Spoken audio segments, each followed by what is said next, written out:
জনের প্রার্থী তালিকা প্রকাশ করলো বিজেপি। তার মধ্যে অত্যন্ত গুরুত্বপূর্ণ নোয়াপাড়া থেকে টিকিট পেলেন অর্জুন সিং। নিশীথ প্রামাণিক মাথাভাঙ্গা থেকে,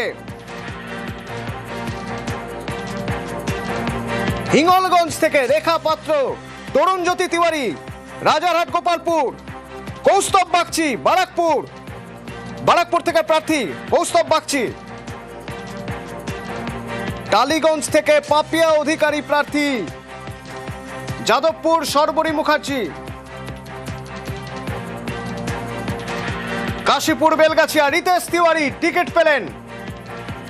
বিজেপির দ্বিতীয় প্রার্থী তালিকা প্রকাশ, রিতেশ তিওয়ারি টিকিট পেলেন কাশীপুর বেলগাছিয়া থেকে। রূপা গাঙ্গুলি এবার ভোটে দাঁড়াচ্ছেন বিধানসভা ভোটে। রূপা গঙ্গোপাধ্যায় সোনারপুর দক্ষিণ থেকে। বিজেপির 111 জনের প্রার্থী তালিকা প্রকাশ করা হলো। 150 জনের আগে 144 জনের প্রার্থী তালিকা প্রকাশ হয়েছিল এবং তারপর 150 জনের মধ্যে থেকে বাকি 150-এর 111 জনের প্রার্থী তালিকা প্রকাশ করা হলো। তার মধ্যে থেকে নিশীথ অধিকারী মাথাভাঙ্গা থেকে, টালিগঞ্জ থেকে পাপিয়া অধিকারী, যাদবপুর সর্বরী মুখার্জি, প্রিয়াঙ্কা টিব্রওয়াল আইনজীবী এন্টালি থেকে, নোয়াপাড়া থেকে অর্জুন সিং, অরিজিৎ বক্সি দমদম থেকে,